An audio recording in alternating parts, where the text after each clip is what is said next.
അവിടെ ഒരു ഗവൺമെന്റിന് സാധ്യമായ എല്ലാ കാര്യങ്ങളും അവിടെ ചെയ്തിട്ടുണ്ട്. ഇന്ന് ബഹുമാനപ്പെട്ട കേരളത്തിന്റെ മുഖ്യമന്ത്രി തന്നെ ആ വസതിയിൽ സന്ദർശിച്ചു, അവരുമായി ചർച്ച നടത്തി. ഞാൻ മെനങ്ങാന്ന് അവിടെ രണ്ടാമത് പ്രാവശ്യവും പോയിരുന്നു. ഞങ്ങൾ കളക്ടറേറ്റുമായും നേവൽ അധികൃതരുമായും സംസ്ഥാന മുഖ്യമന്ത്രിയുമായും ഒക്കെ ബന്ധപ്പെട്ടു.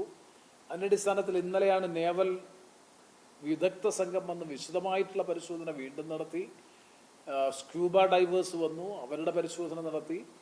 മത്സ്യത്തൊഴിലാളികളുടെ പ്രധാനപ്പെട്ട ആവശ്യം അവരുടെ കൂട്ടത്തിൽപ്പെട്ടവരെ കൂടി ഈ ദൗത്യ സംഘത്തിന്റെ ഭാഗമായി രക്ഷാസംഘത്തിന്റെ ഇന്നലെ അത് ചെയ്തു. അപ്പോൾ ഒരു ഗവൺമെന്റിനെ സംബന്ധിച്ചിടത്തോളം സാധ്യമായ മുഴുവൻ കാര്യങ്ങളും അവിടെ ചെയ്യുന്നുണ്ട്.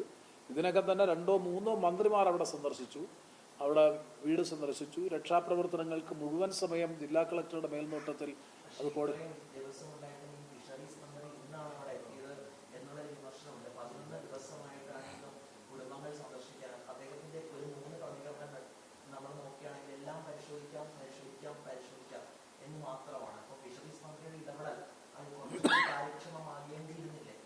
ഇല്ല. തുടക്കം മുതൽ അദ്ദേഹം അവരുമായിട്ട് വീട്ടുകാരുമായിട്ട് സംസാരിച്ചു. ഈ ഓപ്പറേഷൻസ് ഒക്കെ കോർഡിനേറ്റ് ചെയ്യുന്നത് ഫിഷറീസ് മന്ത്രി തന്നെയാണ് മേൽനോട്ടം വഹിച്ചിട്ടുള്ളത്, കോർഡിനേറ്റ് ചെയ്തിട്ടുള്ളത്. സ്ഥലം സന്ദർശിച്ചിട്ടില്ല എന്ന് മാത്രമേ ഉള്ളൂ. സ്ഥലം സന്ദർശിച്ചിട്ടില്ലെങ്കിൽ പോലും അവിടുത്തെ ആ നിയോജക മണ്ഡലത്തെ പ്രതിനിധീകരിക്കുന്ന മന്ത്രി ഷിബു ബേബി ജോൺ 2-3 പ്രാവശ്യം സംഭവം ഉണ്ടായ സമയത്ത് തന്നെ അവിടെ ചെന്നു. അതിനുശേഷം ഇത് 3ാമത്തെ പ്രാവശ്യമാണ് ആ വസതി സന്ദർശിക്കുന്നത്. എല്ലാ ചടങ്ങുകളിലും ഒക്കെ സാന്നിധ്യം ഉണ്ടായിരുന്നു. അതാണ് ഞാൻ പറഞ്ഞത്, ഒരു ഗവൺമെന്റിനെ കൊണ്ട് ഇത്തരം കാര്യത്തിൽ സാധ്യമാകുന്ന സകല കാര്യങ്ങളും ചെയ്തിട്ടുണ്ട്. നിർഭാഗ്യവശാൽ ഇതേവരെ ഭൗതിക ശരീരം കണ്ടെത്താൻ കഴിഞ്ഞിട്ടില്ല എന്നുള്ളത് നിർഭാഗ്യകരമായിട്ടുള്ളൊരവസ്ഥയാണ്.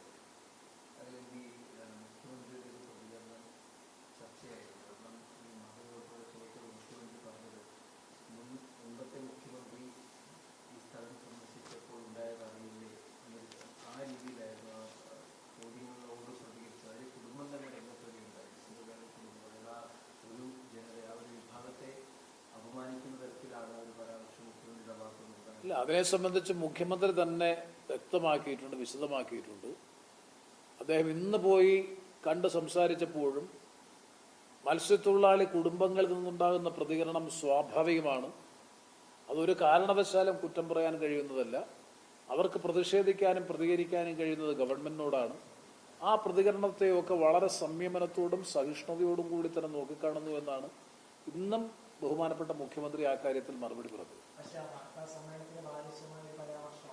ഇല്ലില്ല, ഒരിക്കലുമില്ല. അദ്ദേഹം പറഞ്ഞത് എന്താണ്, ആ എല്ലാ ഘട്ടങ്ങളിലും അങ്ങനെ പോകാൻ കഴിയുമോ എന്നതിനെ സംബന്ധിച്ചാണ് അദ്ദേഹം സൂചിപ്പിച്ചത്. ഒരിക്കലും ഒരു ദുരുദ്ദേശപരമായിട്ടുള്ള ഒരു വ്യാഖ്യാനമോ അല്ലെങ്കിൽ മത്സ്യത്തൊഴിലാളി സമൂഹത്തെ അധിക്ഷേപിക്കാൻ വേണ്ടിയിട്ടുള്ള ഒരു പരാമർശമോ അദ്ദേഹത്തിന്റെ ഭാഗത്തുനിന്ന് ഉണ്ടായിട്ടില്ല. പിന്നെ രാഷ്ട്രീയമാണ് കേരളത്തിൽ, നമുക്ക് എല്ലാവർക്കും അറിയാം. ഇതിനെയൊക്കെ രാഷ്ട്രീയ മുതലെടുപ്പ് നടത്താൻ സ്വാഭാവികമായും പ്രതിപക്ഷം ശ്രമിക്കും. നിരന്തരം അവർ ആക്ഷേപം ഉന്നയിച്ചുകൊണ്ടിരിക്കുകയാണ്. ഇത്രയും കാര്യങ്ങൾ ചെയ്തതിന് ശേഷവും നിരന്തരം ആക്ഷേപങ്ങൾ ഉന്നയിക്കുകയും ചെയ്തുകൊണ്ടിരിക്കുകയാണ്. മറ്റൊരു കാര്യം നിങ്ങളുടെ ശ്രദ്ധയിൽപ്പെട്ടിട്ടുണ്ടാകും. 2018 പ്രളയമുണ്ടായ സമയത്ത് പ്രതിപക്ഷം ഒരു മനസ്സോടുകൂടി സഹകരിച്ചു. ഒരപസ്വരം പോലും പ്രതിപക്ഷം പറഞ്ഞില്ല.